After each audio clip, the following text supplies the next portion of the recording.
last night after Zach Randolph and Tony Allen were in our studio yesterday here at FedEx Forum, I headed over to the Halloran Center last night, which I had not been to, which is nice.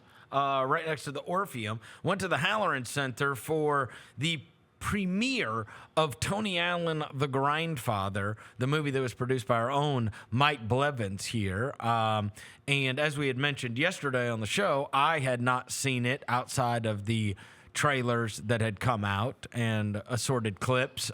Tony had not seen it. Zebo had not seen it. So none of us had ever seen the movie before. But we went over to the Halloran Center for the premiere of said movie last night with a group of MVPs. There was also a lot of people there. It was cool to catch up with Lionel Hollins, who was there, who even sent me his son Austin Hollins' music, who is, you remember, played at Minnesota? Yeah, played at White Station in Minnesota. White Station. He is in Turkey. Okay. He is still playing professional basketball. Really? Yeah, and he's making some music too, as well. His other son, because I asked him, he was like, I need to send you my son's music. We were talking whatever, and then he said his other son, I said, not the one that went to Wash U. He said, no, he's a doctor. He's got a doctor. And anyway, Lionel was there. It was cool, and he was great in the movie too. A lot of clips of Lionel Hollins in the Tony Allen documentary. Our old buddy Lester Hudson, former Memphis legendary high school player and Bluff City, what do they call it in the Bluff City Classic? Bluff City Classic legend The and only UT player Martin legend. Double with a quadruple double. The only player in NCAA history with a quadruple double. Our buddy, former coworker Ben Hogan, called that game at UT Martin. Yep. Also a Chinese basketball legend. So Lester was there last night. Saw him. Obviously, Desi, Tony's wife, and the two boys. There was a bunch of people there, So it was cool to see a bunch of faces, and then a lot of faces from the past, longtime season ticket holders, people that were there throughout the entire thing. And then the movie begins last night, and one of the things that I was so interested in going in was seeing where he grew up. He's obviously got the Out the Mud podcast with Zebo now, and the whole genesis of that is that two guys that made it out of extreme conditions to get where they wanted to be and have these long tenured NBA careers. And so they went to Loden Homes, the projects where he grew up, and real trenches. Showed where he grew up. There's still a lady there that was kind of like the project mom that took care of people, and there were still people around walking through, and so they walked around, and then they showed the basketball court that he started playing on. Then they showed his high school. Then you get to hear from his high school coach. Then they take you through the junior college route where he went to a community college, then he went to junior college, and all the while Tony is telling the stories about his life, and it is awesome. It is so awesome to see. Him messing up along the way is so fun. Yeah, it is. I mean, there's at least 3 times in the movie where something said, well, and then I smoked weed and something bad happened. You know what I mean? Then they kicked me out, and I was like, what am I gonna do? Yeah. Shout out Tony. And so it was super fun to watch that. He even tells the story about him being a street guy and about what set him straight, and it's really good, man. I'm super proud of Mike Blevins and his team, and everybody down there put a tremendous amount of work into it. And, we did this panel afterwards, and one of the things that I told them that I was left with is there's a moment where I'm watching that, and obviously I had my small role in his career and the hero worship that went on in Memphis, and obviously, we were talking to him all the time. He was a regular guest on the show when he was on the Grizzlies, and then obviously still now. And as I'm watching this, and I'm watching this whole movie about his career, and then reliving all of those moments throughout his Grizzlies career and seeing him out in the community and all these stories that maybe I didn't even know that took place over the time, I just had this overwhelming feeling as I told him, and I have told him, I can't believe this is happening.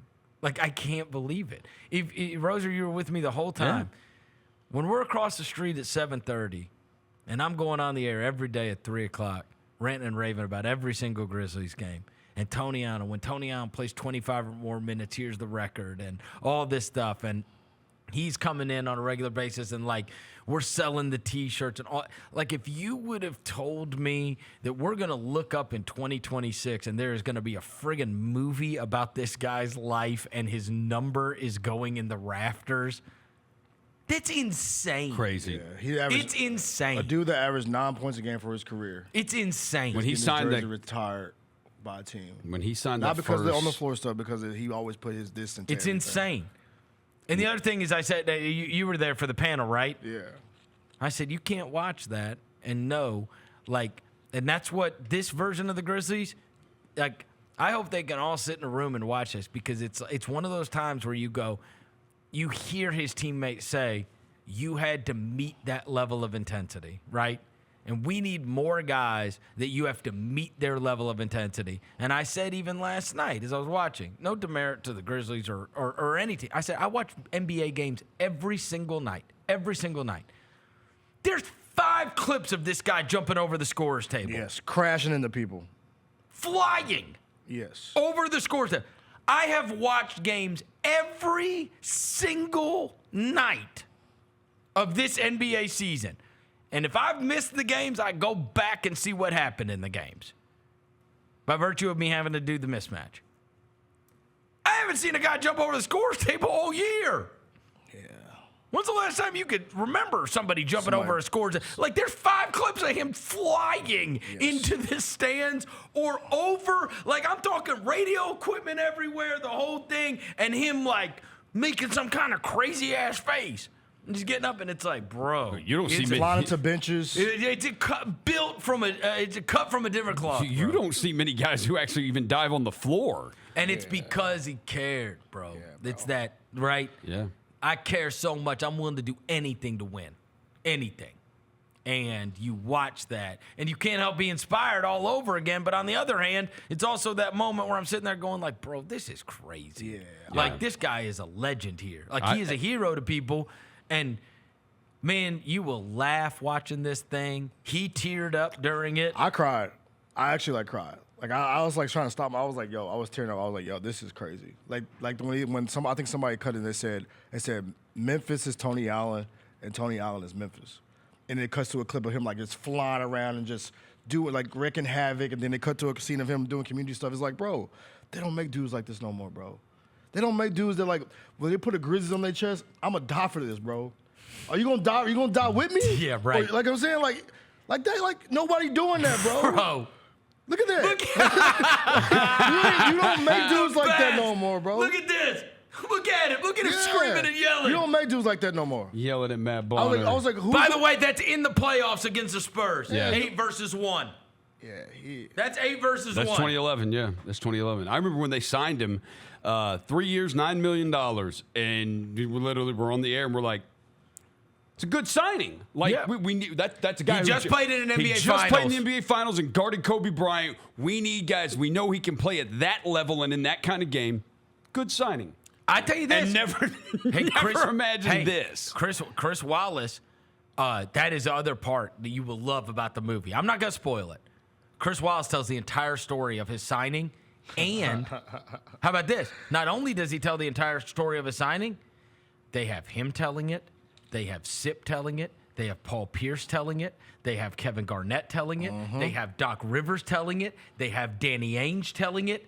The whole clip, the whole segment is about the season ends in Boston, free agency comes, and now here is Tony Allen going to Memphis from all of those people's perspectives. Yeah.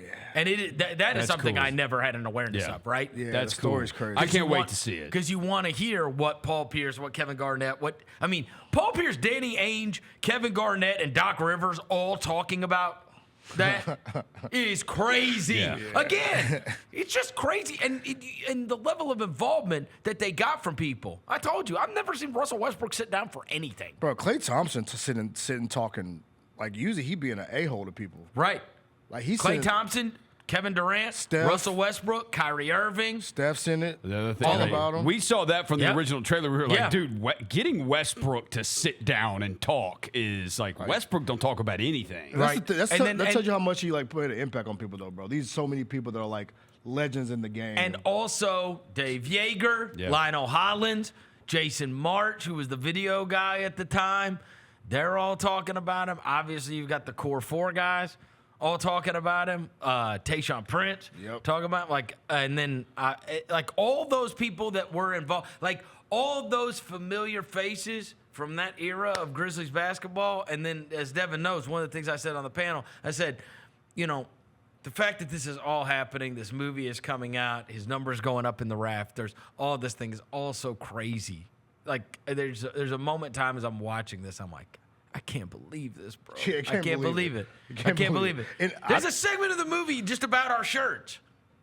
Oh, that's awesome. And about us doing like the All Hard Grit Grind shirts, and they have people, every time they show a game or they show people on the plaza, people are wearing the shirts and whatever to show how. I mean, it was just a frenzy that was going on with him and how he became like a rock star. And then I told Devin, I said, I was sitting next to Zebo as I was doing it, and I was like, and the other thing that is so crazy about it, beyond, living through all that, and it's like, his team didn't even win a title. They went to the Western Conference Finals once. Like, to be that beloved by people. Yep. yeah. And that's the connection that they had to be that beloved, and yet your greatest achievement was getting swept in the Western Conference Finals is insane. I told you, bro. That's insane. That's like a baseball team that everybody fell in love with that like made it to the NLCS once. You know what I mean? Yeah. Like, that's just not what happens. Usually you have to, but obviously they won at the highest level anybody's won here. And again, perfect team, perfect timing. Team had been here for, 10 years. The players At fit that like the point, fabric of the city, yeah. too. They felt like they were like connected to the city in a way. And also people felt like, and as I said this last night, I've always said, people will be fine if you lose, if they feel like you gave it everything you had. Sometimes you're going to fall short, right? Sometimes you're going to fall short. Sometimes you're going to lose. But it's not going to be because you didn't give it everything you had. And people felt on a regular basis that like they're deficient. They didn't have a superstar. So they had to give it everything they had. They Get laid out the it mud. out They there, got out the right? mud, bro. They laid it out there every night. And so just to relive all of that and, I mean, there's things you forget. It's great, bro. I can't advise anybody that cared about that era of Grizzlies basketball. I cannot recommend that enough. And this is his best one. Yeah, I think so, too. This is the best And one. because you got It's going to take a lot to make the Conley got- one better Yeah. because the subject is so great. Yeah. Tony is so great. The story. The His story interview. is crazy. And then, I mean, bro, we're in the projects with him. in the trenches. Do you know for sure. what's funny?